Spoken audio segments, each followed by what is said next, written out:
Everyone, the clock is ticking on an offer too good for Hamilton County to refuse. It's an offer that's been on the table a year, and it comes off the table at the end of this month. The offer is an old hospital building to house the Hamilton County Coroner's office, including its crime lab. The questions are, can commissioners get the deal done before it's too late? And what's taking so long? In the story you'll see only on Local 12 News, Deborah Dixon shows us there are no easy answers. The cramped, outdated 41-year-old crime lab is where DNA analysts can't work on multiple cases at a time for fear of contamination. This year there was a sewer leak and a chemical bottle explosion because the ventilator goes off and on. I just think we're getting right up against the point where somebody who shouldn't be out of jail can get out because a mistake was made. Hamilton County needs a new crime lab. This is not news. In March 2012, when Dr. Lakshmi Samarkar was appointed coroner following the death of Dr. Anat Bhatti, a $95,000 study paid for by the county was on her desk. It recommended a new facility double the current size, costing about $56 million.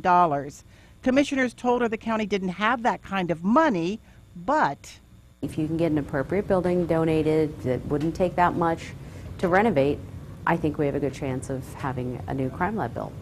So she did. Dr. Samarkar met with business leaders, including Catholic Health Partners. It agreed to donate the old Mercy Mount Airy Hospital for a new crime lab. Renovation costs around $21 million, almost a third of the estimate in that report. It's a 2-year-old issue with almost a year passing by when Catholic Health Partners offered the building. Are you frustrated? That would be putting it mildly.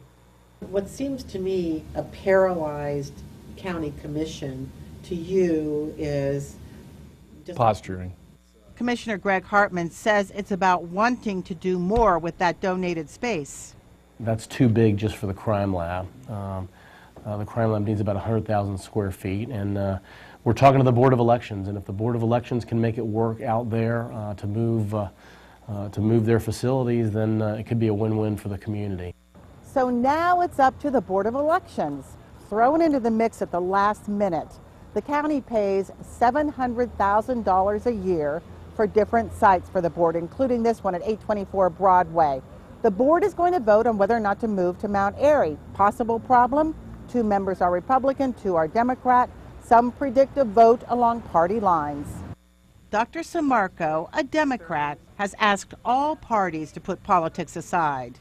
This is about our ability to process evidence effectively, quickly, efficiently, in such a way that we get the bad guys off the streets. The worst thing in your life is having that phone call saying someone that you loved was murdered.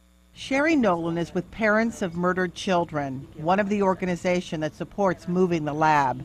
Her daughter Shannon was 5 months pregnant in 2001 when her husband beat her to death with a baseball bat, then buried the body in a wooded area. We always think this happens to the other people. And when it does touch you, and it does touch your family, then things like this are more important to you, and you see that you need a resolution, that you do need the best. Everyone agrees it's important. Whether it's posturing, politics, or money, they don't agree on how to get it done before it's too late. Deborah Dixon, Local 12 News. We have information about this story on our website. There is a link at local12.com to a website that includes a petition. Just click on the red Get It button. That'll take you there.